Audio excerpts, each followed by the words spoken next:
Boas-vindas a todo mundo. Boa tarde. Essa é mais uma edição do ATS em Pauta, um evento de extensão da Universidade de Brasília. E hoje a gente tem aqui a honra de receber o professor Everton Nunes da Silva.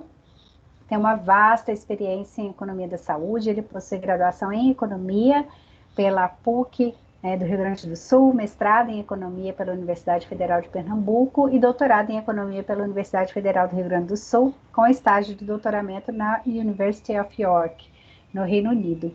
Ele desenvolveu pesquisa de pós-doutoramento na London School, também no Reino Unido, entre fevereiro de 2016 e janeiro de 2017. Além disso, realizou a sua capacitação no Instituto de Saúde Pública da Universidade de Porto, em Portugal, agora recente, né? Chegando aqui de volta ao Brasil em janeiro de 2020. O professor Everton, ele atuou como consultor técnico do Ministério da Saúde no Departamento de Ciência e Tecnologia e é professor da Universidade de Brasília, do curso de Saúde Coletiva da Faculdade de Ceilândia e do programa de pós-graduação em Saúde Coletiva.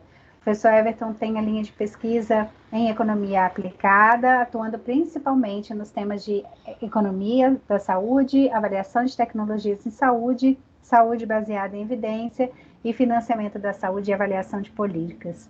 É uma grande honra, professor, ter você aqui para compartilhar uma pequena parte do seu conhecimento, porque é vasto. Eu tive a oportunidade de fazer curso, professor Everton, assim que eu cheguei aqui em Brasília. Então, assim, para mim, sempre um grande aprendizado estar com você. E eu espero que todos vocês que estão aqui nos ouvindo aproveitem bastante a experiência do professor. É com você, professor. Obrigado, Elaine, pelas palavras carinhosas e pelo convite e desse momento a gente poder comunicar a modelagem de avaliação econômica. Então, sou muito grato por essa oportunidade. Eu não sei se vocês estão vendo a minha tela. Estamos. Tá a apresentação aqui, né? Uhum, tá sim. Ótimo. Então, o tema que me foi posto foi modelagem e avaliação econômica e análise de impacto orçamentário. Essa é uma parte bastante importante, cada vez mais tem sido desenvolvida, né, nos últimos anos, talvez uma das áreas mais promissoras, né, de desenvolvimento dessas metodologias para tentar abarcar a diversidade de situações em saúde, né? Eu acho que a modelagem é uma representação da realidade e a gente sabe que, no caso da saúde, tem várias situações que são diferentes. Então, os modelos, eles tendem exatamente a tentar aproximar essa diversidade, né? Por isso que a gente vai ver aqui 4 modelos especificamente. Mas antes da gente começar na modelagem especificamente, eu sempre gosto de começar com essa figura que ele representa como a gente procede no processo de tomada de decisão, né? Os profissionais da saúde, geralmente, eles têm todo o seu conhecimento voltado especificamente por decisões individuais, né? O foco deles é tentar melhorar ou restabelecer a saúde dos indivíduos. Mas quando a gente pensa em sistemas de saúde, a gente precisa de uma modelagem diferente, né? Porque o recurso, ele está disposto de forma finita, né? E a gente tem que fazer o melhor uso daqueles recursos. Então, nem sempre uma decisão que a gente toma em termos individuais vai ser a mesma que a gente toma em termos coletivos. Por isso que é importante a gente fazer uma distinção aqui entre a medicina baseada em evidência e a avaliação de tecnologias em saúde. A medicina baseada em evidência, ela está voltada essencialmente para a prática clínica. É como eu informo o profissional da saúde na melhor oferta de uma intervenção para aquele paciente que está à frente dele. Então, a decisão é baseada naquele indivíduo, nas condições de saúde daquele indivíduo e também na sua capacidade de absorver essas intervenções, né, e os seus valores. Então, quando a gente passa para uma decisão do sistema de saúde, né, além de todo esse instrumental da medicina baseada em evidência, né, de você utilizar as melhores evidências disponíveis, junto com os valores, né, do paciente, o conhecimento do profissional, você tem outros condicionantes, que são exatamente os recursos disponíveis e a sustentabilidade daquele sistema de saúde.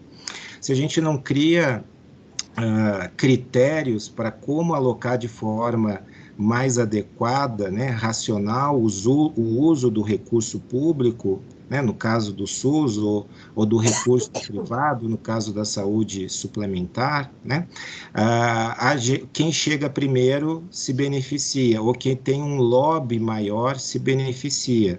Então, não é isso que a gente gostaria dentro de um sistema de saúde, principalmente em sistemas universais, que a gente também tem aquele componente de equidade também. A gente quer que as políticas públicas cheguem às pessoas mais necessitadas.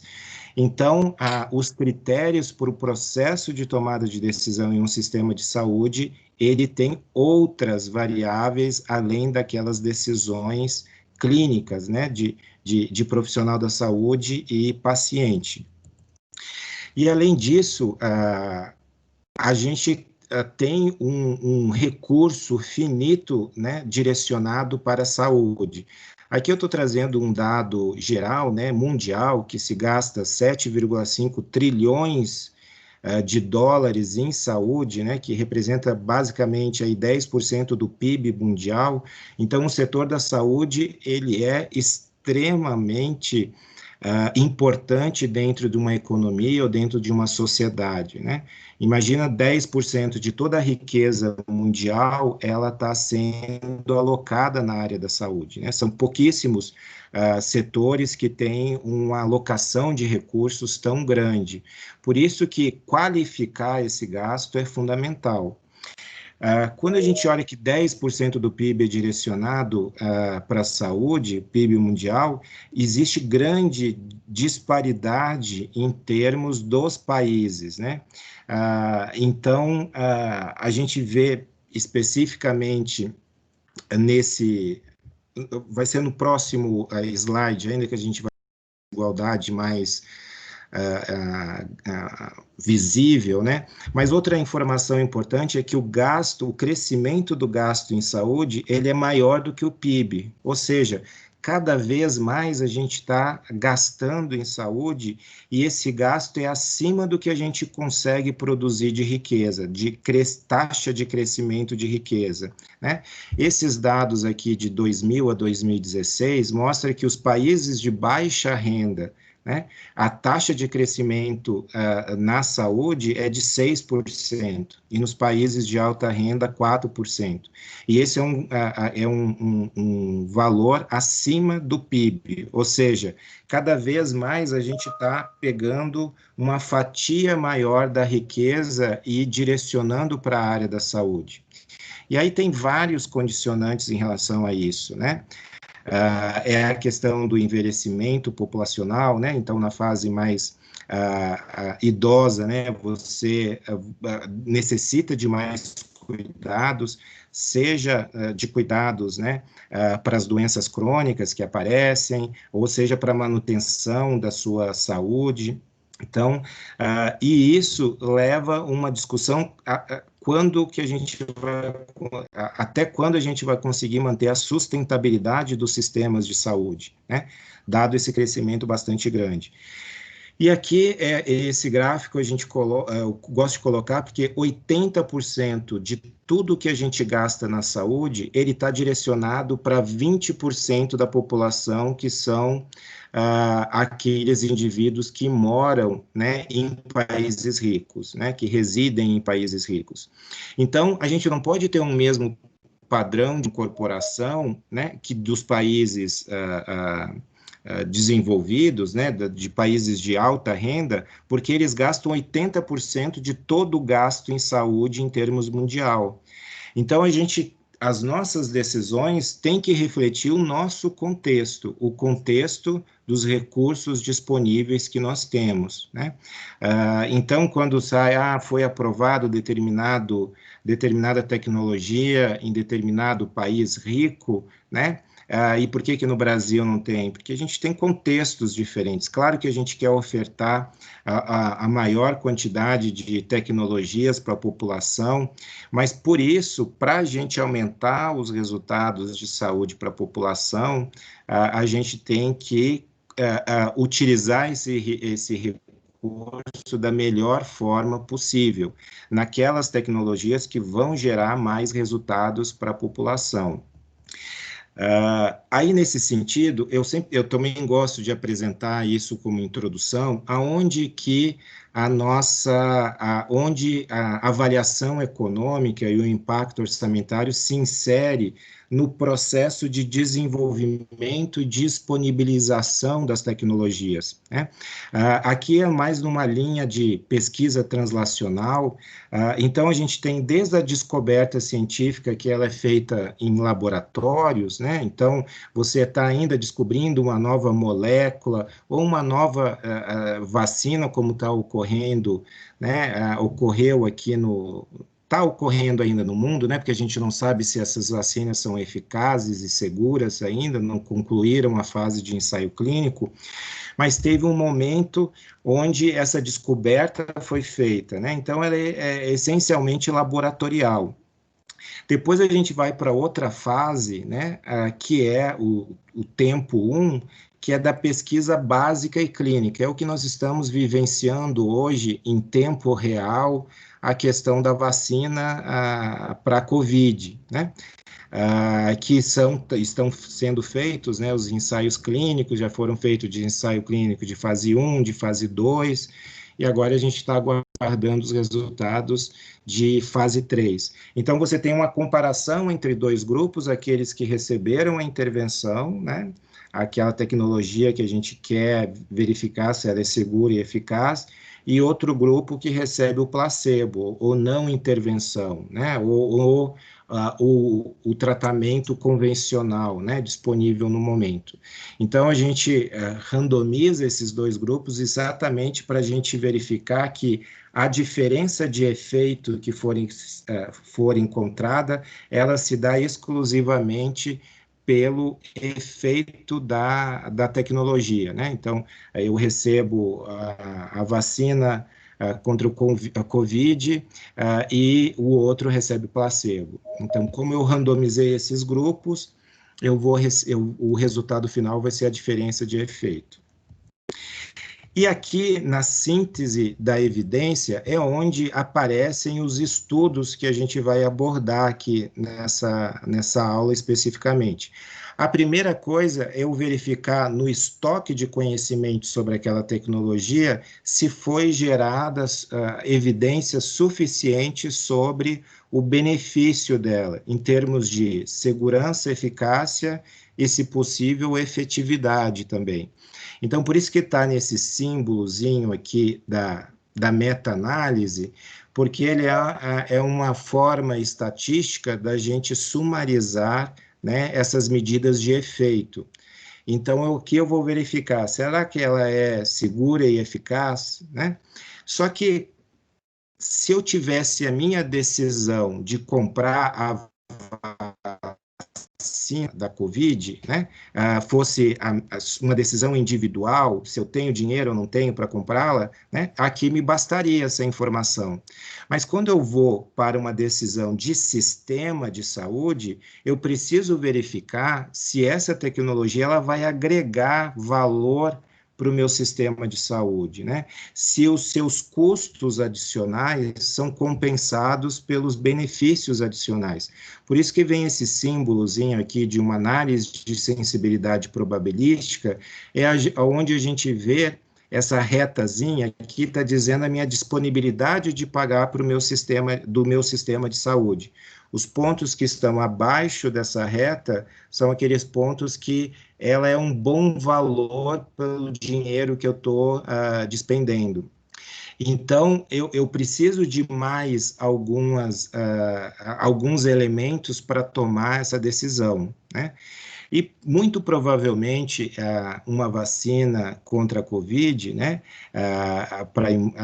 ela vai ser custo-efetiva, porque a Covid está gerando um grande impacto em termos econômicos, né? Para a gente evitar o espraiamento da Covid, a gente tem que aumentar as medidas de isolamento social.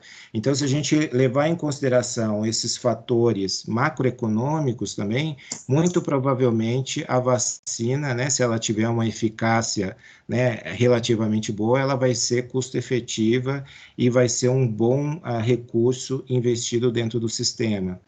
Então, mas a gente precisa documentar essas informações em termos de avaliação econômica. Então, essa fase é a fase da síntese das evidências científicas. Então, eu não vou verificar apenas um estudo, né? Eu vou verificar qual é o estoque de conhecimento que eu tenho dentro da literatura, na literatura, né? Então, aqui a gente cumpre aqueles requisitos e dizer assim, eu devo incorporar essa tecnologia, sim ou não? Ela é melhor do que das intervenções que eu já tenho disponíveis no sistema, né? Então, para muitos, aqui bastaria, né? Quem faz isso aqui no Sistema Único de Saúde é a Conitec, que é a Comissão Nacional de Incorporação de Tecnologias no SUS, e ela define em âmbito nacional o que deve ser incorporado no SUS ou não. Então, uma vez que a Conitec aprove, né, incorpore essa tecnologia, não para por aqui. A gente cumpriu uma etapa, a gente disponibilizou no sistema.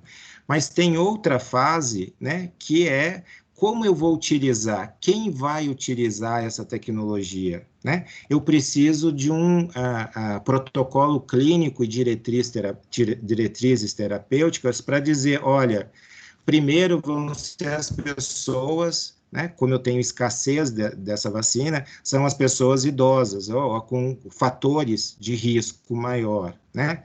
E aí depois você vai dizendo qual é o procedimento, quem vai se beneficiar dessa tecnologia. Por exemplo, né, o Ministério da Saúde incorporou a glargina recentemente, né, que é uma insulina para tratamento da diabetes. Não é todo mundo que inicia o seu tratamento com a glargina. A glargina entra na falha das outras, né? Ou o caso da vacina contra o HPV. Não é todo mundo que se vacina, né? Não são todos os homens e todas as mulheres. É uma faixa etária específica, porque nela eu tenho o maior benefício daquela tecnologia. Então, esses protocolos clínicos e diretrizes terapêuticas são essenciais para consolidar, né, ou para indicar o melhor uso, porque quando se aprova, ela é para populações específicas ou para subgrupos específicos, né? Então, essa daqui é uma fase importante também dentro do processo, né, de disponibilização, né, de obter o resultado. Muitos diriam que acabaria aqui, mas não, ainda tem mais uma fase, que é o impacto dessas tecnologias na população, que é o tempo 4, né, ou a fase 4. Porque eu tenho que ver, uma coisa é eu verificar aqueles dados lá dos ensaios clínicos, randomizados, controlados, todos certinhos, né? Se a pessoa tem uma comorbidade, ela sai do meu grupo de intervenção e de controle, né? Então, geralmente é muito difícil de achar aquela população que estão nos ensaios clínicos. Então, quando a gente vai para o mundo real, a pessoa é diabética, ela é obesa, ela tem hipertensão, ela tem doença renal crônica, né? Eita, essa pessoa está mal, né?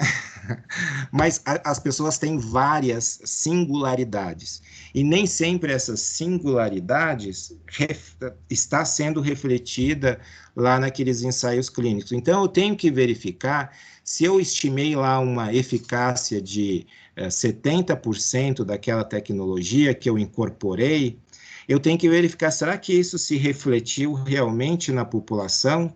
Será que essa eficácia, a efetividade já do mundo real, ela é de 70% ou esse efeito foi se perdendo? E além disso, será que os diferentes grupos populacionais se beneficiaram da mesma forma? Será que a população idosa se beneficiou da mesma forma que a população jovem, ou a população negra se beneficiou da mesma forma que a população branca, né? Ou qualquer outra cor ou raça, né? Então, é importantíssimo a gente verificar. Uma que pode ser que os profissionais da saúde não estejam prescrevendo, né, aquela tecnologia em determinada região por ter mais dificuldade de acesso, né? Então tem várias questões e situações que pode reduzir o efeito que a gente estimou lá na fase da síntese da evidência. Então é importantíssimo a gente fazer esse monitoramento e avaliação. E a saúde coletiva, né, ela é o campo de conhecimento extremamente apto a fazer essas análises, né? Então, é um campo de atuação muito interessante, né? Então, esse daqui é o panorama. Então, as metodologias que a gente vai analisar é essa parte aqui, da síntese da evidência. Então, a gente tem que ter noção que isso não é suficiente, eu preciso de outras etapas após esses estudos, né, para garantir que a população realmente tenha aquele benefício lá, né? Mas a gente vai trabalhar especificamente aqui em termos de avaliação econômica e impacto orçamentário, né? Então, avaliação econômica, né, vocês já devem ter visto isso bastante nas outras disciplinas, nas outras palestras, né? Ela é aquele conjunto de métodos, né, que estuda as consequências de curto, médio e longo prazo da aplicação dessas tecnologias.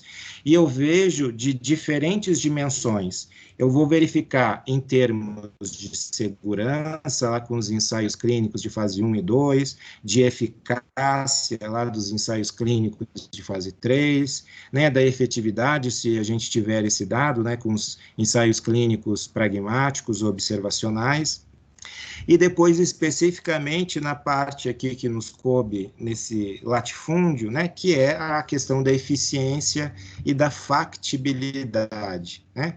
A eficiência, né, para a gente chegar nessa medida, eu preciso ponderar custos e benefícios em saúde, e tenho que ter uma comparação entre intervenções. É isso que os estudos de custo-efetividade, custo-utilidade, custo-benefício e custo-minimização fazem, né? Só que não me basta eu ter apenas essa informação de saber que ela é melhor do que a outra em termos de custos e benefícios em saúde. Eu posso ter uma tecnologia que ela é custo-efetiva, ela é a população que se beneficiará dela é extremamente prevalente. E para eu disponibilizar essa tecnologia, eu tenho um impacto no orçamento extremamente grande. É isso que os estudos de impacto orçamentário vão fornecer. Essa medida, olha, ok, essa tecnologia é melhor do que a outra, eu devo incorporar, mas quanto que eu preciso do meu orçamento para poder garantir que toda aquela população, né, alvo, ela vai receber isso de forma adequada. Então, o impacto orçamentário, ele complementa essas informações, né, de custo-efetividade. E vários estudos têm mostrado que, em alguns casos, as tecnologias são custo-efetivas, mas elas não são factíveis de serem implementadas, porque o impacto orçamentário é extremamente grande, né? Então, por isso que os impactos orçamentários estão cada vez mais ganhando relevância no processo de tomada de decisão, porque eles dão essa medida, né, de quanto pragmaticamente eu preciso daquele recurso, né?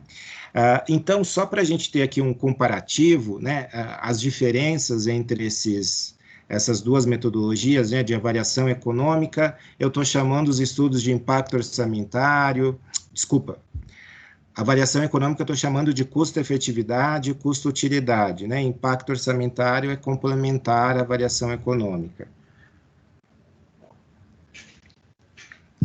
Elas são complementares porque elas têm objetivos diferentes, né? O que analisa a avaliação econômica? O custo-efetividade, né? Ela analisa intervenções excludentes. Então, se eu tenho uma doença específica, eu tenho lá duas intervenções, ou eu uso uma ou eu uso a outra. Eu não posso usar as duas ao mesmo tempo, né? Eu posso usá-las associadas, mas eu vou comparar, sei lá, um medicamento específico, né? Então, eu vou utilizar o medicamento A exclusivamente e eu vou comparar utilizando o medicamento A mais o medicamento B, né? Mas eu estou fazendo uma comparação, eu não posso ter as duas intervenções ao mesmo tempo, né? Eu estou comparando elas. E elas são em termos individuais, porque o resultado da avaliação econômica, ela é padronizado por um desfecho, e esse desfecho está centrado em um indivíduo, né? Então, eu não vou ter aqui informações sobre prevalência, né? Quantas pessoas eu tenho no país que vão necessitar dessa tecnologia? Isso eu vou obter aqui na análise de impacto orçamentário, né? Porque aqui, uma das etapas do impacto orçamentário é exatamente eu saber quantas pessoas vão se beneficiar, né, daquela tecnologia. Então, aqui é fundamental eu ter uma demanda estimada por estudos epidemiológicos ou por demanda aferida, né? Qual é o resultado desses estudos, né? Aqui na avaliação econômica, o resultado é a razão de custo-efetividade incremental, que ela é dada por essa fórmulazinha aqui, né? O custo da intervenção que eu quero incorporar, menos o custo da intervenção que já está disponível no sistema, dividido pelo efeito daquela que eu quero incorporar, menos o efeito daquela que já está incorporada no SUS. Então, essa informação, ela vai fornecer aquela medida de eficiência, ou seja, qual das duas, no final da análise, será melhor em termos de custos e benefícios incrementais, né? E eu ainda vou relacioná-la com uma disponibilidade a pagar do tomador de decisão, que a gente chama, em termos técnicos, de limiar de custo-efetividade, né? Eu ainda tenho esse limiar, ele representa, né, o que aquele tomador de decisão, Sistema Único de Saúde, por exemplo, considera como o máximo que ele está disponível a pagar, ou seja, aquele teto que até chegar ali, ela pode ser considerada uma tecnologia eficiente, né? Que deveria ser incorporada, porque ela adiciona valor ao sistema de saúde, né? Enquanto que lá no impacto orçamentário, eu não comparo intervenções uma versus a outra, porque aqui eu estou analisando em termos populacionais. E em termos populacionais, algumas pessoas vão querer ainda, mesmo que ela não seja mais custo-efetiva, ainda vão querer aquela tecnologia, né? Porque a gente também tem que levar em consideração, né, os valores dos pacientes, né, dos usuários. Eles também vão ajudar o profissional da saúde a tomar a decisão de qual é o melhor tratamento. Então, dificilmente uma nova tecnologia vai substituir toda a demanda por aquela doença, para aquela intervenção lá específica. Então, várias tecnologias vão permanecer. Por exemplo, se a gente pegar lá o caso da artrite reumatoide, né? Quando a gente tem lá aqueles casos mais graves, a gente tem lá o adalimumab, o etanercept, tem o rituximab, tem o golimumab, tem vários medicamentos, né? Não quer dizer que se eu incorporar outro, todo mundo vai passar a utilizar aquele novo medicamento, né? Ainda vai ter gente que vai utilizar o adalimumab, ainda vai ter gente que vai utilizar o rituximab, né? Então, no impacto orçamentário, eu trabalho com cenários. Então, parte da população vai utilizar o adalimumab, outra parte vai utilizar o rituximab, outra o golimumab, né? E por aí vai, né? Então, não é só aquela coisa teórica, não. Se eu achei que o rituximab é melhor que todos, todo mundo vai passar a utilizar rituximab. Isso não acontece no mundo real, muito difícil, né? Então, eu tenho que verificar essa composição de medicamentos que eu tinha disponível antes da incorporação e depois da incorporação, né? Então, por isso que a gente chama aqui não de intervenções, mas de cenários. Qual era o cenário, o conjunto de tecnologias que eu tinha antes e depois daquela simulação de incorporação? Porque aqui eu estou trabalhando em termos populacionais, né? Então, a população, ela vai se distribuir, né? Cada um pelo seu consumo. E aqui é fundamental a gente saber como que essas tecnologias se distribuem para a gente calcular um impacto orçamentário mais próximo da realidade, né? Então, o meu resultado aqui é o meu impacto orçamentário incremental, ou seja, quanto de dinheiro adicional eu preciso no meu orçamento para poder bancar aquela incorporação, né? Dado todas essas características. Então, eu não tenho aqui mais efeito, porque eu só vou fazer impacto orçamentário daquilo que já se mostrou efetivo, né? Seguro e custo efetivo, né? Então, aí eu verifico só em termos bem pragmáticos. Olha, Ministério da Saúde, né? Você vai precisar de mais 100 milhões de reais para poder incorporar determinada tecnologia. Você tem isso em caixa, né? Aí o Ministério da Saúde vai discutir lá na CIT, né? Na Comissão Intergestores Tripartite, quem vai pagar essa incorporação? É o Ministério da Saúde, em âmbito federal, são os estados, são os municípios, né? Então, a gente ainda tem essa outra decisão lá no âmbito da Comissão Intergestores Tripartite, né, a CIT, quem vai bancar essa incorporação. Só que para você dizer quem vai bancar, você tem que dizer, mas a gente está falando de quanto? A gente está falando de 10 mil reais ou está falando de 100 milhões de reais, ou 1 bilhão de reais, né? Por isso que o impacto orçamentário, ele é muito importante, né, para dar esse pragmatismo na tomada de decisão, né? Então, ele vai indicar o quanto de recurso adicional será necessário para incorporar uma nova tecnologia num período de tempo curto, né? Aí as diretrizes dizem que é de 1 a 5 anos, né? Que é mais ou menos o tempo de uma gestão de um governo, né? Nesse sentido. Tudo bem até aí, pessoal? Vocês estão aí? Eu não estou vendo nada aqui. Estamos atentos. Se quiserem fazer algum comentário no meio da apresentação para tirar alguma dúvida específica, estejam bem à vontade, viu, pessoal? E Elaine.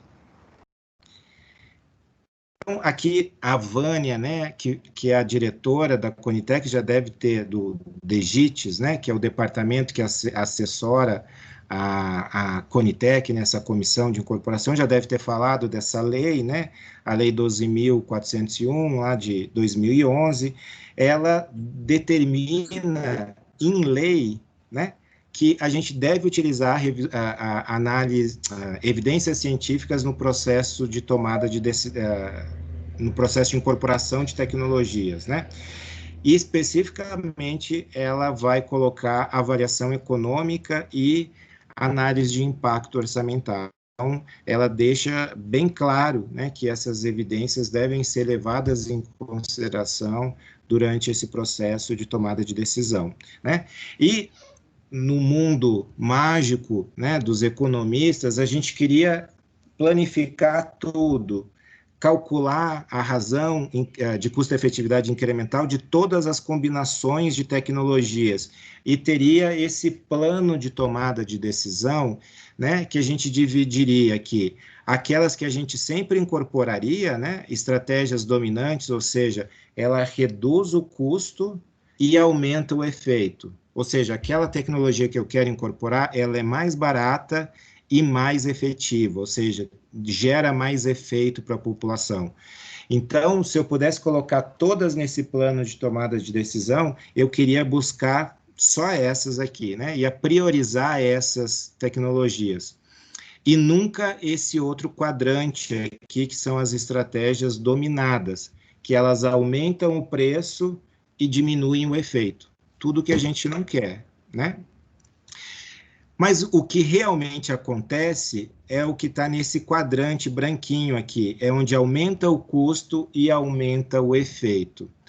Ou seja, a tecnologia que eu quero incorporar, ela é mais cara daquela que já está incorporada no SUS e ela gera um efeito maior também, né? Agora, o quanto desse efeito maior ele admite o aumento de custos, né? Ou colocado de outra forma, né? Esse aumento de custo, ele é respaldado pelo aumento de efeito. Vamos supor que a tecnologia nova seja 500% mais cara, 5 vezes mais cara do que aquela que eu já tenho no SUS. E ela aumenta em 5% a sobrevida daquele paciente, né? A desproporcionalidade ela é bastante grande, principalmente quando eu vejo nas tecnologias de fim de vida, né? Que eu tenho um aumento de 5% em relação a 6 meses de sobrevida, né? Será que vale a pena esse aumento de custo? Né? Aí é o que o limiar de custo-efetividade vai indicar, né? Se o quanto que aquele sistema de saúde está disposto a pagar para qualquer incremento de efetividade. E aqui uma coisinha mais técnica, né? Para a gente colocar e montar esse plano, né, de tomada de decisão, depende dos estudos que eu faço, né? Quando eu faço um estudo de custo-benefício, custo-benefício é quando eu mensuro os custos em unidades monetárias e os benefícios também em unidades monetárias, né? Tudo está em dinheiro, né? Então, eu consigo, né, se eu conseguir converter o benefício em saúde em dinheiro, eu consigo comparar qualquer coisa, porque todos eles estão na mesma medida. Então, eu posso comparar, inclusive, uma intervenção de saúde com uma intervenção de educação, com a intervenção de investimento, de construção de uma nova hidrelétrica, né? Vale mais a pena construir uma hidrelétrica ou disponibilizar a vacina da Covid? Se eu fizesse nessa metodologia de custo-benefício, eu poderia compará-las, né, se eu fizer os estudos de forma apropriada, porque elas estão sendo medidas na mesma unidade. Diferentemente dessa daqui de custo-utilidade. Custo-utilidade eu só posso comparar as coisas que estão mensuradas em QALY, anos de vida ajustados pela qualidade, né? Que são esses estudos que têm esses instrumentos genéricos, né? Como o EQ5D. E o custo-efetividade, dependendo do desfecho que é utilizado, né? A gente pode ter, se eu faço lá o desfecho internação evitada, eu só posso comparar aqueles que têm internação evitada. Se eu faço em termos de sobrepeso perdido, eu só posso comparar intervenções com sobrepeso. Então, eu não consigo colocar no mesmo plano, né? Então, por isso que é importante, por isso que as diretrizes metodológicas, elas colocam os estudos de custo-utilidade como os preferíveis, né? Porque a gente consegue comparar, né? Se todos forem mensurados por quali. Agora que eu estou vendo que eu estou demorando demais, né, pessoal? E a gente quer falar de modelagem, né? Essa minha introdução está muito longa. A gente tem até às 6, né? Mas deixar um tempo também para pergunta. Então, essa é a razão incremental de custo-efetividade. Então, eu comparo o custo incremental com o efeito incremental, né? Relaciono eles e depois vou comparar, né, com o limiar de custo-efetividade. E a gente tem várias etapas, e tenho certeza que vocês já viram em outras palestras, né, como definir a população-alvo, a perspectiva do estudo, o horizonte temporal, a taxa de desconto, quais os custos que você vai incluir, quais a medida de efeito, verificar lá a incerteza, né, com análise de sensibilidade, mas o que nos cabe aqui é esse modelo analítico, né?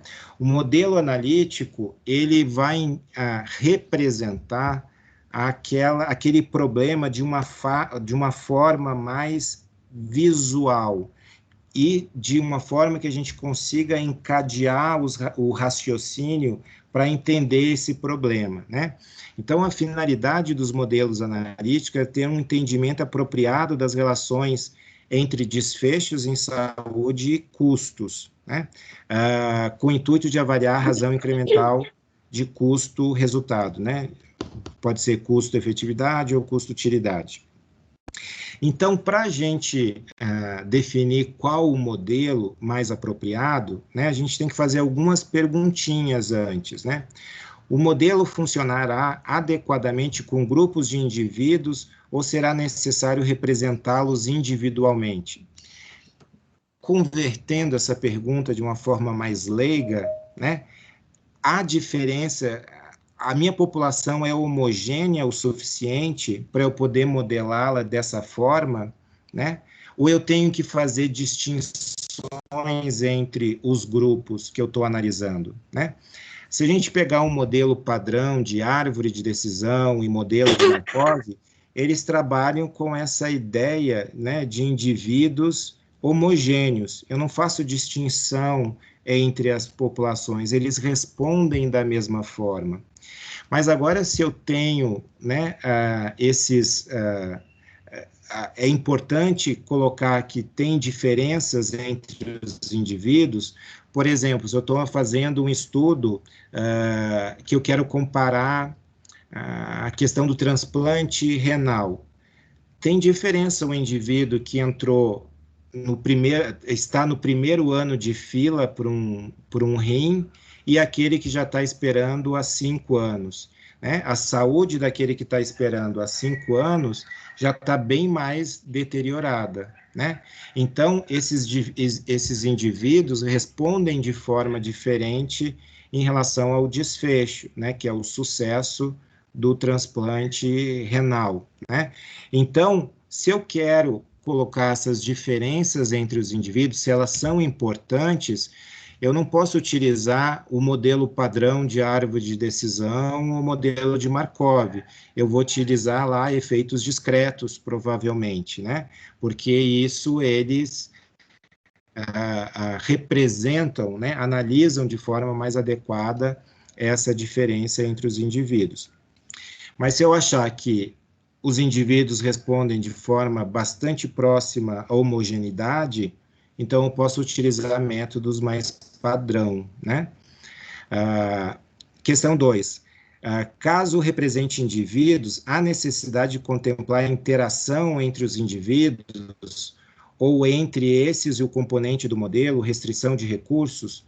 Restrição de recurso é uma questão que também pode ser lá nos eventos discretos, desculpa, né? Porque o órgão não está disponível para todo mundo, ele é escasso, né? Então, essa escassez, ela vai também afetar os meus resultados, porque mais gente vai ter que ficar mais tempo na fila, né?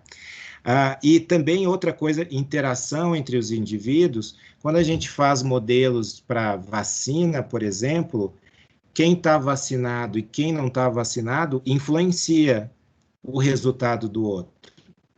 Se eu consigo adquirir, né, imunidade de rebanho, o meu modelo vai responder de uma forma, né? Mas agora, se eu não vacino, eu estou afetando o seu resultado, porque eu posso aumentar a sua probabilidade de ser contaminado, né? Então, se eu quero isso daqui, eu posso utilizar eventos discretos ou, né, no caso de interação entre os indivíduos, os modelos dinâmicos, né, que eles são mais para essas doenças infecciosas. Qual o horizonte temporal do estudo? Ele é pequenininho ou ele se estende para o resto da vida, né? Então, por exemplo, em eventos de doenças agudas, eventos agudos, né, ele tem uma duração muito curta, né? Então, provavelmente esse evento não vai se repetir ao longo do tempo. Então, eu posso utilizar uma árvore de decisão. Mas agora, se eu tenho eventos que se repetem ao longo do tempo, de uma doença crônica, por exemplo, né? Seria melhor utilizar uma modelagem que permita essa repetição. E aí, os modelos de Markov seriam recomendados aqui para esse caso, né? Eventos podem acontecer mais de uma vez, né? Também essa questão. Aí tem outra diferença. Os eventos, eles acontecem de forma periódica, bonitinha, ou eles acontecem em tempos diferentes, né? Podem levar 6 anos, depois pode levar 1 ano no próximo ciclo. Se eu quero representar isso, né, essa não uniformidade do tempo entre um evento ou outro, eu vou utilizar os modelos de eventos discretos, né? Já o modelo de Markov, né, ele tem essa questão mais fechadinha, né? Os ciclos, eles são uniformes, né? O mesmo período. Se eu escolho lá um ciclo de 1 ano, o meu horizonte temporal para o futuro, ele vai passar de ano em ano. Mas ele pode, em casos mais específicos, levar, se ele não for uniforme, né, pode levar 6, depois 1 ano, aí eu tenho que utilizar outra modelagem, os eventos discretos seriam interessantes nesse caso. O tempo pode ser representado de forma contínua ou discreta, né? Que é mais ou menos representando isso que eu falei anteriormente, né? Então, existe uma maior rigidez, né, no modelo de Markov, né? Os ciclos são fixos, né? De um modo geral. Tudo isso você pode fazer alguma transformação específica nos modelos de Markov, né? Mas de modo geral, né, eles são mais fechadinhos, né? E aqui, mais para deixar isso de forma mais sistematizada, né? É isso que a gente falou, né, pessoal? Gente, parou, achou, está um calor danado aqui. Eu tentei abrir a janela, mas é coisa depois da chuva, né? Mas aqui, então, são os 4 modelos que a gente tem, né? Árvore de decisão, modelo de Markov, eventos discretos e modelos dinâmicos, né? De uma forma bastante simplista, né? Só para a gente manter uma certa associação, árvores de decisão geralmente são para doenças agudas e daquela com horizonte temporal muito pequeno. Então, eu consigo representar, né, qual é o trajeto daquele indivíduo em alguns braços, sem ter grande repetição de eventos, né, grande complexidade, né? E como ele acaba num período curto, ou ele resolve aquele problema de saúde, ou ele vai a óbito, por exemplo, né, em doenças agudas mais graves, né? Mas ele não tem uma extensão muito grande. Já o modelo de Markov, ele já tenta exatamente colocar essa recorrência dentro do modelo. Só que essa recorrência, ela vai cair dentro de uma caixinha mais rígida, né? Que os ciclos são com períodos né, homogêneos entre eles, né, o ciclo ocorre da mesma forma, né. Tem uma questão que é bastante discutida na literatura, o processo markoviano, ele perde memória, então, por exemplo, ao longo do tempo, né, se a pessoa teve um infarto num ciclo, teve no segundo ano também um infarto, e no terceiro ele considera sempre as mesmas probabilidades, né? Claro que isso você pode ajustar, né? Aí tem que mudar lá o modelo. Mas é isso que a literatura aponta como perda de memória. Parece que ele não vê o que aconteceu no período anterior, né? Ele não leva em consideração todas as dificuldades que o indivíduo teve, ou todos os eventos adversos que ele teve nos outros períodos. É como se ele começasse do zero novamente, né? E os eventos discretos, eles já são mais interessantes quando a gente quer colocar indivíduos respondendo de forma diferente. Então, aquela questão de homogeneidade, ela não é mais, não é o que eu quero representar aqui quando eu utilizo eventos discretos, né? Então, árvore de decisão e modelo de Markov não seriam os mais indicados, né? E ele também, para essa questão, quando eu quero retratar fila ou escassez, né, de recursos, não recursos monetários, mas, por exemplo, escassez de profissionais da saúde, né? Eu tenho uma intervenção importante, mas eu não tenho médico, eu não tenho enfermeiro, eu não tenho farmacêutico disponível para implementar isso 100%, né? Então, os eventos discretos, eles são importantes. E os modelos dinâmicos, eles geralmente são bastante aplicáveis em doenças infecciosas, né?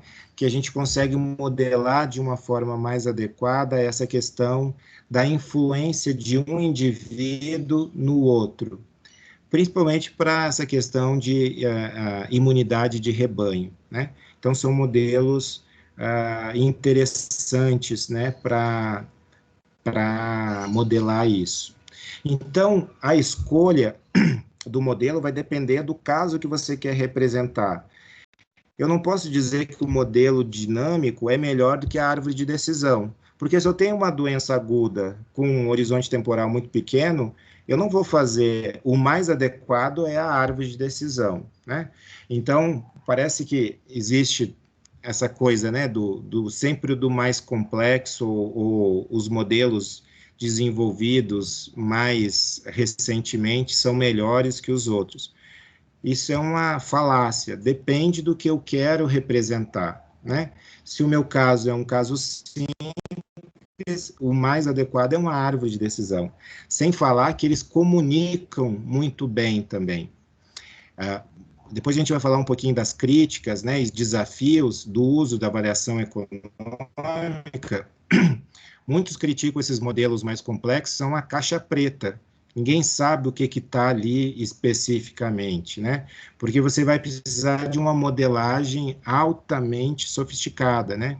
E não só a modelagem, você vai precisar de computador também. Operacionalmente, esses modelos rodam, necessitam, né, de uma capacidade bastante grande, né, de processamento de dados, né? Então, a gente não pode dizer que um é melhor que o outro, depende do caso que você queira representar, né?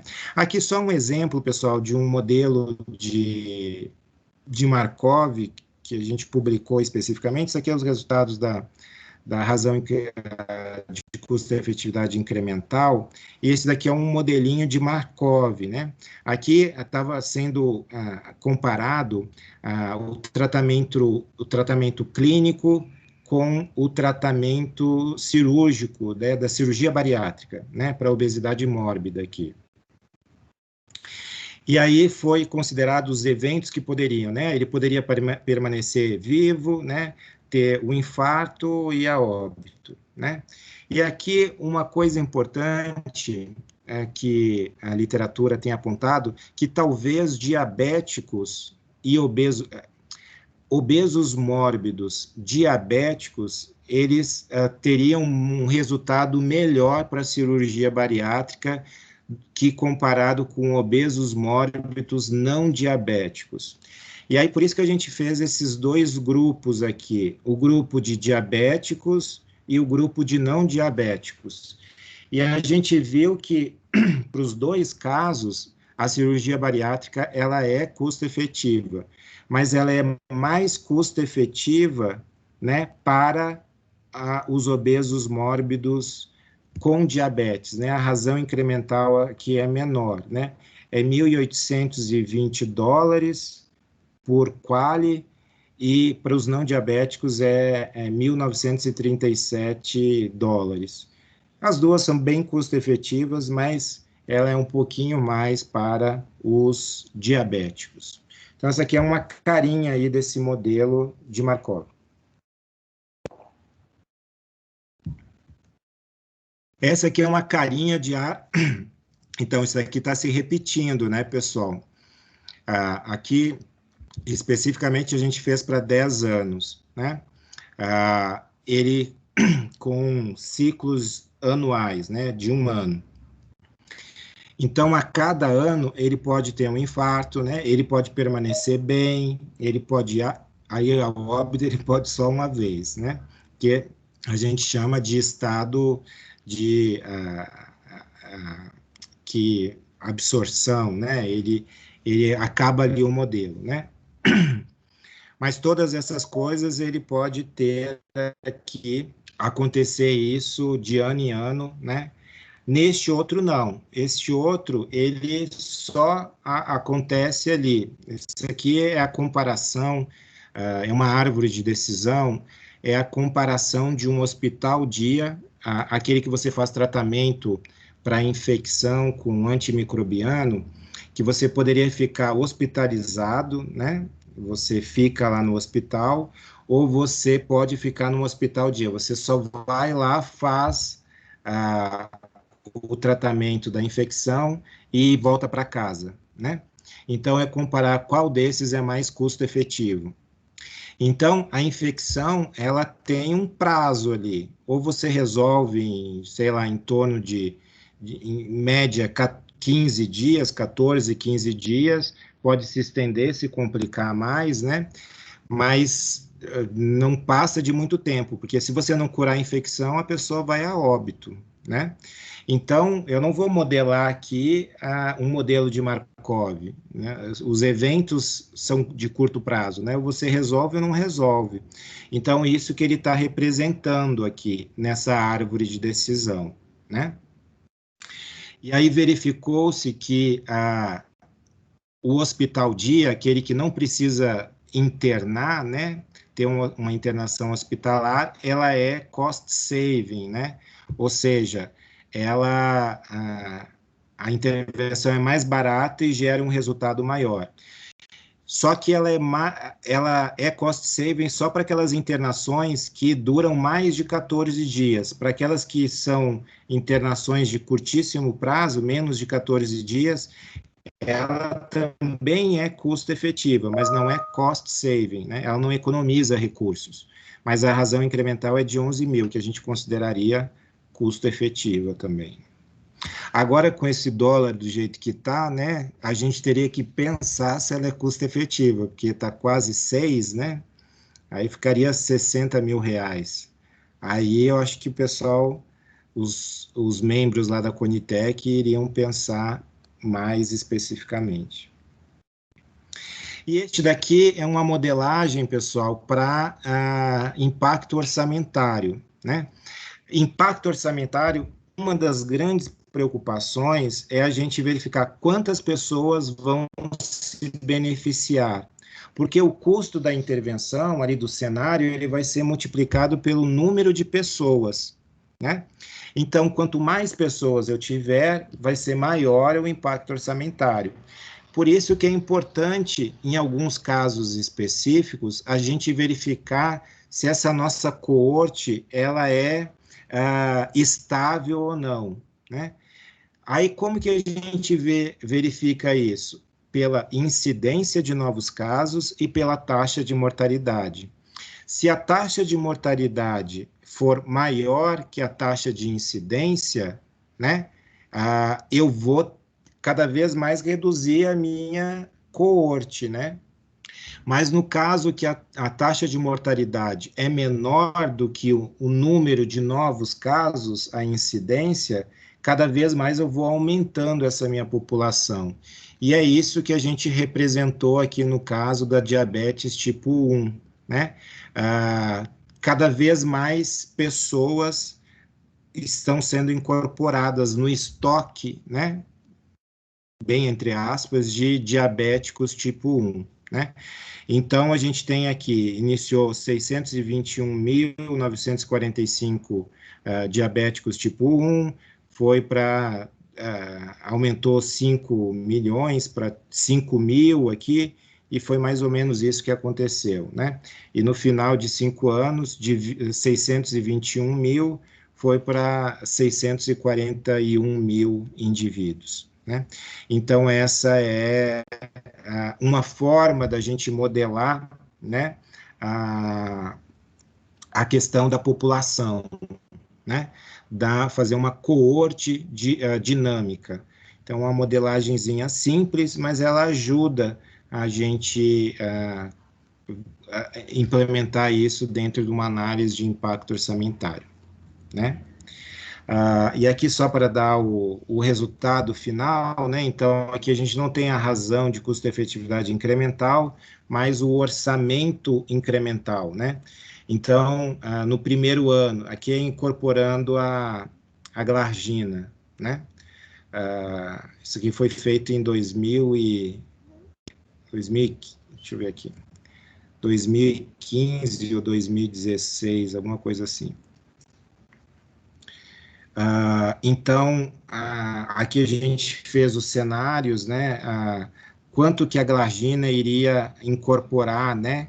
De mercado dentro da prescrição ali, a gente considerou 20% no primeiro ano, 25% no segundo, 30% no terceiro, 35% chegaria no máximo 40% depois de 5 anos. E isso daqui é o orçamento que a gente precisaria mais. Em torno de 28,5 milhões de dólares no primeiro ano, 36 milhões no segundo, e ao longo de 5 anos precisaria de 217 milhões de dólares, né?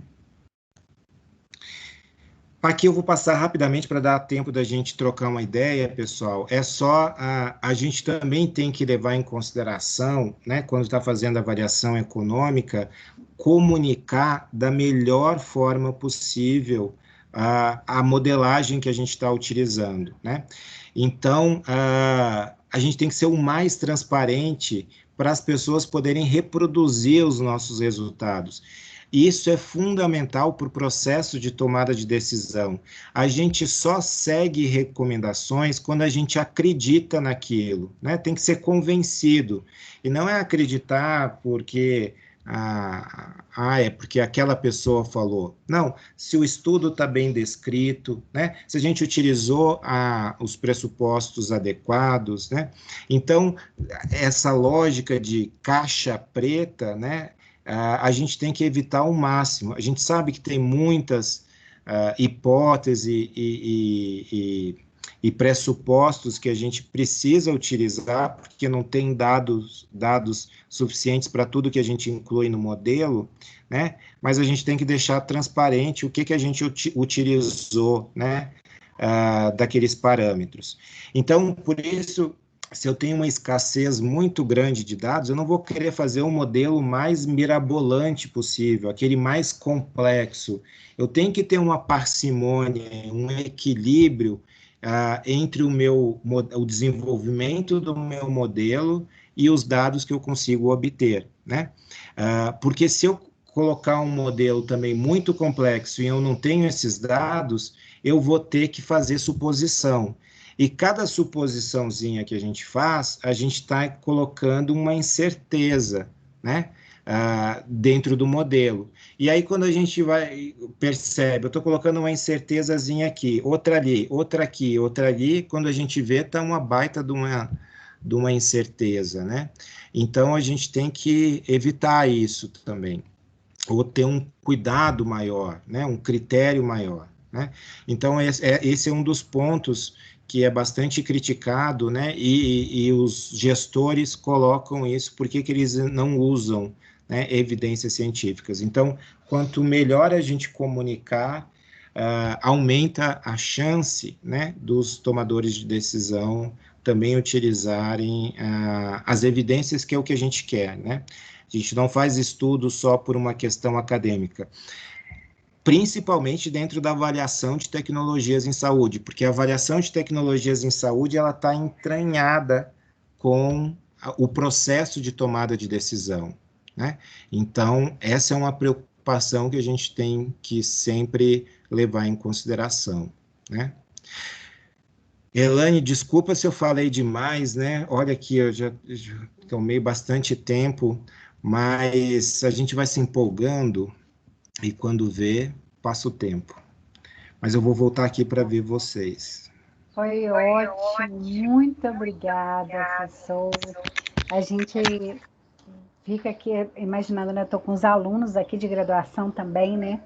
E aí pensando, poxa, é complexo tomar decisão, não é simples, né? E esses modelos, eles trazem a maior racionalidade possível, né, para a tomada de decisão que não é simples. Então, muita gente fala, né, critica muito a tomada de decisão da Conitec e tudo mais, mas nós temos sim um teto de gastos, né, que nós temos que obedecer, uma crise que agora sanitária com a econômica e junta tudo. Aí você falando, né, do dólar e assim vai. Então, nós temos que racionalizar a tomada de decisão. É claro que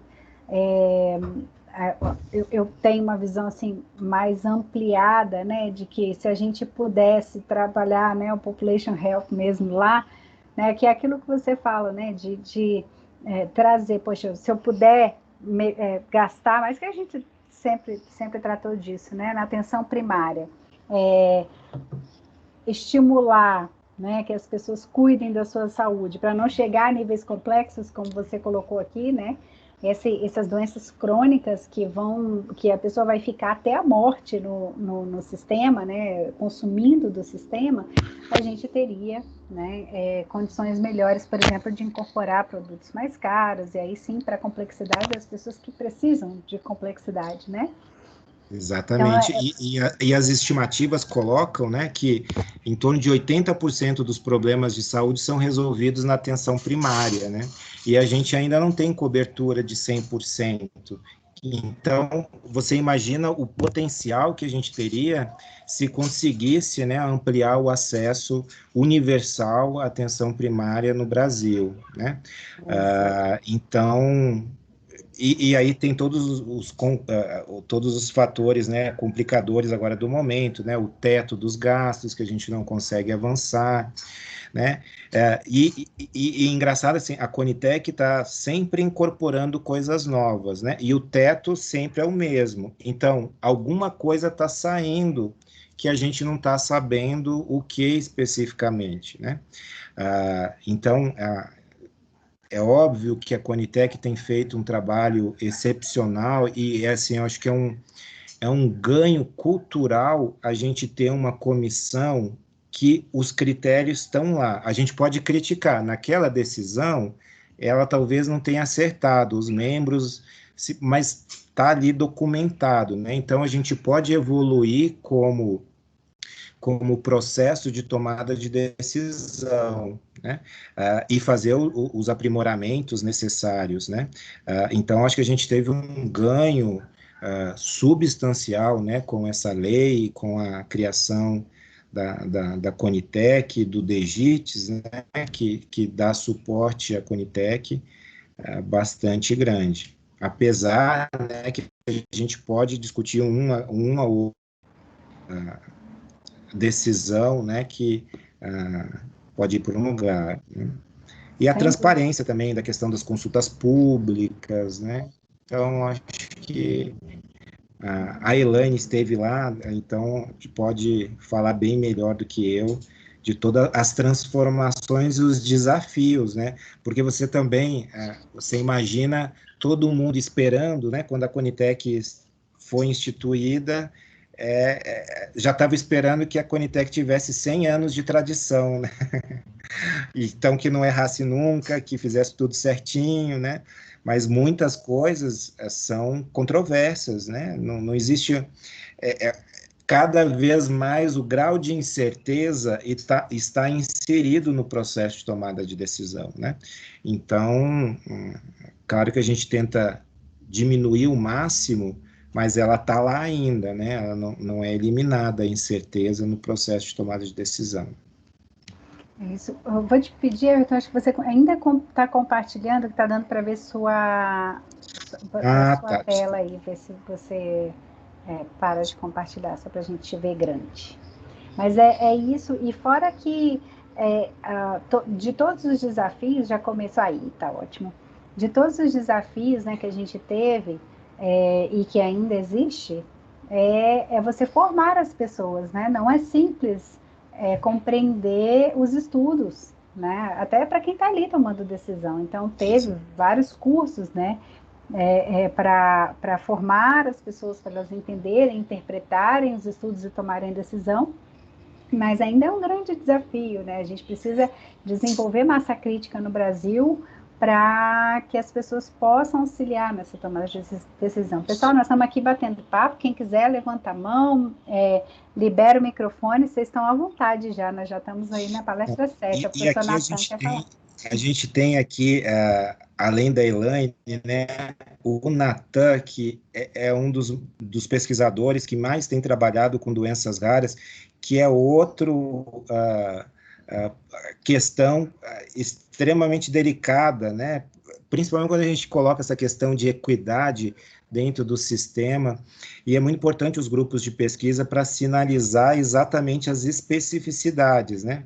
Porque é natural a gente imaginar que no início você vai pegar os casos mais padronizáveis, por assim dizer, mas a gente não pode esquecer que o SUS, né, é universal, é integral, né, e tem todas essas outras populações que precisam de cuidado, né, então o Natan aqui é exemplo de pessoa que tem se dedicado bastante nessa área aí. Ele foi citado e ele pediu para falar. Pode falar, Natan. Professor, a gente Boa. fala assim, Natan, Então, professor Natan, E por você já favor. dá um spoiler não, aí da semana que vem. não, mas eu não vou nem falar de doenças raras, não. Na verdade, eu gosto muito de ouvir Everton falando, assim como gosto de ouvir a Elaine falando. Né? Vocês têm uma... Minha trajetória é um pouquinho diferente da de vocês, né? Eu venho da bancada em direção, talvez, aos movimentos sociais, né? A minha história acaba levando para um outro caminho. Mas eu não queria falar de doenças raras, não. Eu tenho uma pergunta, né? Eu acompanhei toda a tua apresentação aqui, Everton, e eu já fiz essa pergunta para alguns economistas da saúde, para o Ivan, por exemplo, né? Já fiz essa pergunta. Mas quando a gente está fazendo avaliações econômicas ou avaliação de impacto orçamentário, de modo geral, a gente abraça a tecnologia e a comparação entre custos de tecnologias, né, entre custos de procedimentos. Eu tenho buscado recentemente informação do contrário, né? É aí que eu queria te perguntar. Então, assim, como é que a gente faz para trazer para dentro desses modelos o custo de não tratar? Quer dizer, vocês acabaram de falar de atenção básica. Eu sei que a gente tem, né, pode dar cuidados paliativos, a gente pode fazer, né, outras terapias, outras práticas, né, para não deixar o paciente descoberto. Mas mesmo assim, na disponibilidade de um medicamento, ou na disponibilidade de uma tecnologia, né, não tratar pode ter custos também, né? Pode impactar o sistema. Então, eu queria te ouvir um pouquinho, né? Então, assim, qual que é o custo de não tratar, o custo de tratar errado, por exemplo, né? É uma outra coisa que acontece dentro dos nossos hospitais, dentro das nossas unidades de saúde. Então, você vislumbra alguma alternativa, algum caminho para trazer para dentro dos modelos esse outro tipo de custo, né? Então, Natan, é super importante esse seu ponto, entendeu? E super relevante quando a gente faz a avaliação econômica. O problema é que a gente fica meio refém dos bancos de dados que a gente tem disponíveis, né? Então, para a gente fazer esse teu estudo de uma forma mais precisa, a gente precisaria de coleta de dados primários. E aí a gente cairia em outro dilema ético, né? É você acompanhar uma pessoa que não tem acesso, sabendo que você tem conhecimento que o sistema é universal e é integral, de você não direcioná-lo para judicialização, por exemplo, né? Sabendo que ali tem uma necessidade específica, né, não atendida. Então, ele é complicado nesse sentido. Talvez a gente conseguisse isso pela história natural da doença, né? E aí você vê quais são os pontos de não atendimento dessas demandas e tentar simular, né? Porque eu acho que coleta de dados primários também vai ter todo esse compromisso. E aí você é autoridade em ética, né? Também. E aí eu acho que dados primários talvez não fosse o caminho. Mas talvez pensando nesses modelos mais sofisticados de simulação, os desvios que a gente teria da história natural da doença, caso houvesse falhas, né, de tratamento. Mas eu acho que teria um grau de complexidade e teria que ter um entendimento muito grande, né, da história natural. Ela teria que estar muito bem documentada. Eu acho que a gente poderia ir por essa linha de modelagem mesmo, né? O problema é que é uma demanda muito grande para entregar aquela razão incremental de custo-efetividade o mais rápido possível, porque também se você demora, os tomadores vão tomar decisão e aí você fica com seu estudo. Então há um dilema assim grande em todas as etapas, né? Então parece que tudo corre contra o uso da evidência no final, né? Como é que a gente resolveria isso se a gente tivesse um planejamento lá de monitoramento do horizonte tecnológico, né? Aí você poderia fazer estudos, eu não digo mais robustos, mas mais completos, mais amplos, né? Mais holísticos, por assim dizer, né? Então, tem que ser uma coisa muito bem... Precisa ter uma gestão disso muito forte, Natan. Então, não pode ser coisas assim muito isoladas. Eu faço uma partezinha aqui, outra pessoa faz outra lá, né? Eu acho que tem que ter uma certa concertação para que a gente consiga estudos, né, mais amplos. E isso não é só problema aqui no Brasil, é no mundo todo, né? O Reino Unido tenta fazer isso com as várias universidades, né? Centros colaboradores, mas mesmo assim também é pressionado pelo tempo, né? Não é tão fácil. Quem tiver a chave da gestão de tecnologias, né, de estudos, seria muito interessante. Trabalhar nessa área seria muito interessante. E aqui são alunos de saúde coletiva, né, Elaine? São alunos tem de farmácia e é aberto a todos os cursos. Ah, tá. É aberto a todos os cursos. Então, a gente tem pós-graduandos, tem alunos de outras universidades. Eu tenho muito aluno de farmácia da minha disciplina lá de economia da saúde e eu não vou falar porque pode ter que ter algum aluno, mas eles sempre se dão muito bem na minha disciplina, porque o raciocínio do farmacêutico, ele tem um quê de gerencialismo também, tem uma cabeça boa para isso, que é muito bom. bem. Só queria agradecer, Elaine. Obrigado, Everton, pelas palavras. Eu estou esperando Obrigada, Estou esperando o Big Data em saúde e começar a dar respostas para essas questões, né? Então, de repente, aí com os grandes bancos de dados, que nem o nosso supercomputador na Bahia, trabalhando lá com a grande corte, quem sabe a gente consiga, né, fazer esses modelos. Obrigadão. Então, professor Natan, semana que vem, hein, gente? Não percam. Então, essa questão do Big Data é uma coisa importante também. Eu participei de uma banca orientada pelo Augusto Guerra, lá em Minas Gerais. Ele fez em relação aos imunossupressores, né, que tem lá a ciclosporina, que é um bem antigão, e o sirolimo, que é um mais novo. E ele viu que, com dados reais, do mundo real, né, que a ciclosporina ela é tão boa quanto. Isso você só consegue ver com Big Data, né, que é a questão do DataSource, dados nominais, que você acompanha um indivíduo ao longo do tempo. Ao longo do tempo. Exatamente. Ó, faz uma pergunta, todo mundo se animou. Então, a gente tem mais gente aqui na fila. Temos pouco tempo.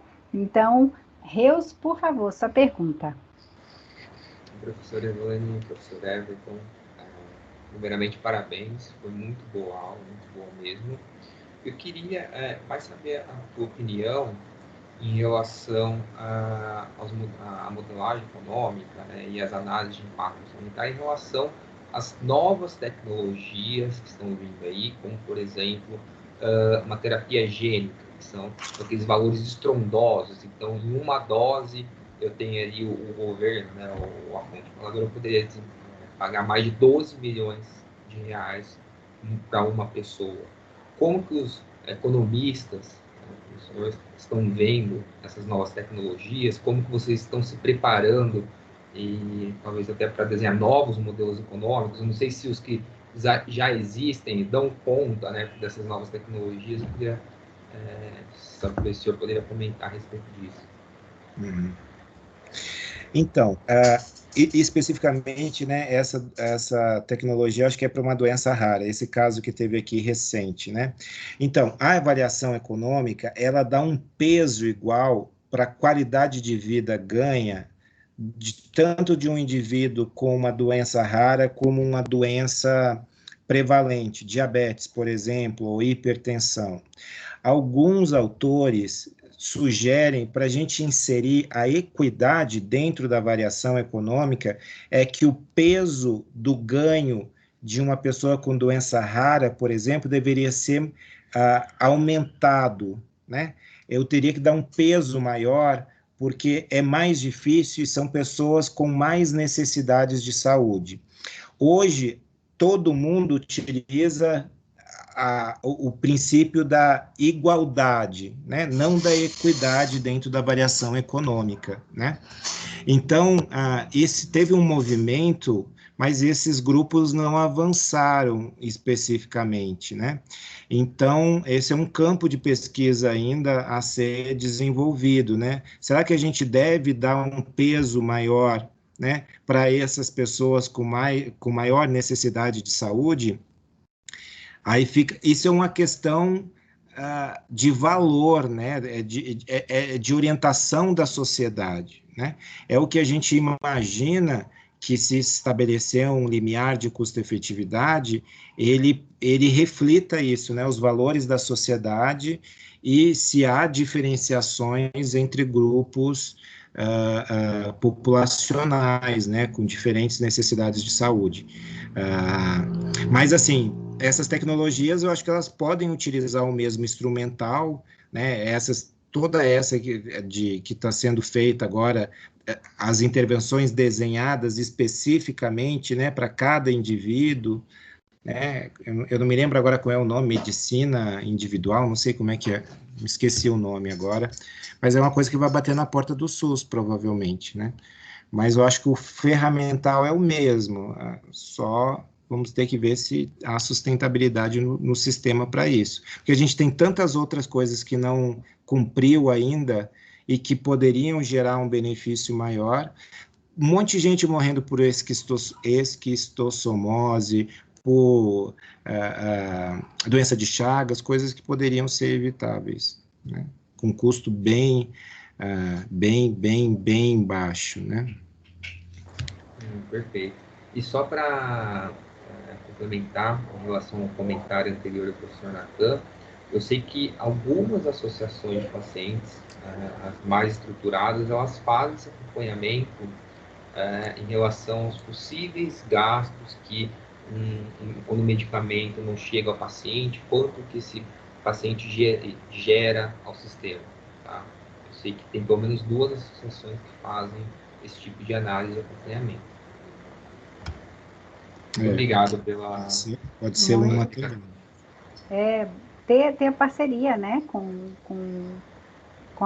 esses atores importantes do processo de incorporação de tecnologias tem que conversar, né, tem que interagir, porque às vezes sai um estudo a partir daí, né, e consegue dados importantes. Carolina, quer fazer sua pergunta? Sim, obrigada, professor Everton, e novamente obrigada para a professora Elaine por poder participar mais de uma sessão de conhecimento. A minha pergunta, na verdade, é mais de curiosidade. Eu não sei se existem alguns estudos que falem sobre custo de mudança de terapia devido à falta de abastecimento. Porque às vezes a gente sabe que em alguns protocolos clínicos existem terapias disponíveis, mas infelizmente esse abastecimento acaba sendo interrompido por alguns meses. E nesses casos, às vezes, o médico tem que optar por uma outra terapêutica, interromper uma terapêutica que já estava sendo utilizado e acaba trocando, né? Às vezes o paciente se dá bem, outras vezes não, e até pode repercutir em qualidade de vida, entre outros. Eu queria entender se existe algum tipo de estudo que fale sobre isso. Então, esses aí é aquela última fase lá, o T4, que eu coloquei no iniciozinho da apresentação, que é a fase de monitoramento e avaliação, para verificar se aquilo que estava prometido lá no início, sei lá, uma eficácia de 70%, ela está sendo verificada, né, na vida real, nas pessoas lá. Se não estiver, provavelmente está acontecendo alguma coisa, né? Ou desabastecimento, como você falou, né? Ou você não tem o conhecimento do profissional para prescrever aquela intervenção, né? Alguma coisa está acontecendo. Então, aí você vai ter que passar para uma outra etapa, que é verificar o que não está funcionando dentro da rede de atenção à saúde, né? Então, esse não é um estudo especificamente que a avaliação econômica ou impacto orçamentário vai resolver. São estudos de avaliação mesmo, né? Que você pode fazer em termos de, eu acho que talvez ensaios clínicos pragmáticos, né? Pós-comercialização, ou estudos epidemiológicos, né? Seria nesse sentido. Agora, eu desconheço um estudo que tenha feito isso. Eu sei que tem um grupo lá do DGITS que está trabalhando no desenvolvimento dessas metodologias, né? Então, talvez a gente tenha... Mas são estudos caros também, né? Porque você... a não ser que você pegue os dados nominais do DataSUS, né? Então, é uma grande riqueza esses bancos de dados que nós temos, que a gente poderia acompanhar e identificar quais os indivíduos que estão utilizando aquela tecnologia incorporada e verificar os seus resultados, né? Até mortalidade, né? Poderia haver mais internação, menos internação. Isso é muito importante ter esse monitoramento, né? É uma grande dificuldade, porque, inclusive, algumas tecnologias que foram bem onerosas para o sistema, o problema era a adesão. E quando ia ver por que o paciente não aderia? Porque ele não entendia como tomar, não tinha quem explicasse para ele. Então, são coisas simples, né? Que às vezes, né, o que eu falo, a falta do medicamento é um problema, e também a sobra, porque estava vencendo nas prateleiras, né, um produto caro, porque as pessoas simplesmente foi pensado numa quantidade que iria ser dispensado caso, né, tivesse adesão, e depois simplesmente não teve adesão. E aí um projeto piloto, eu não sei como que está nesse momento, mas de cuidado farmacêutico, né, para acompanhar, para fazer o monitoramento farmacoterapêutico, mostrou, inclusive, melhora dessa adesão, melhora em outros desfechos importantes, né, e seriam coisas assim, que é aquilo, né, eu vou colocar recurso aonde? Não é só a tecnologia, né, é como que eu vou fazer com que essa tecnologia aconteça, né, e tem que ter, aí eu entraria, Carolina, em coisas assim, que eu acho, né, que a gente precisa melhorar muito, que é lógico, o subfinanciamento é uma coisa, mas a gente precisa melhorar muito na gestão, muito, né, a gente ainda desperdiça muitos recursos por má gestão. E não estou falando de corrupção, tá? Porque isso é um capítulo à parte. Eu falo mesmo de conseguir gerir melhor, né? De ter dados para fazer gestão, porque a gestão também deve ser baseada em evidências, baseada em dados e indicadores, né? E isso faz com que a gente desperdice recursos, tempo, dinheiro, e às vezes uma tecnologia que era para dar muito mais resultado não dá, não porque ela é ruim, né? Ou porque é porque simplesmente ela tem um contexto a ser aplicado, que é a tal da efetividade, né? Que é na vida real como é que a coisa se dá. Então temos muitos e muitos desafios ainda. Com certeza. Perfeito, obrigada. Obrigada. Alexander, para a gente finalizar, que a gente já ultrapassou o tempo, mas está ótimo o papo.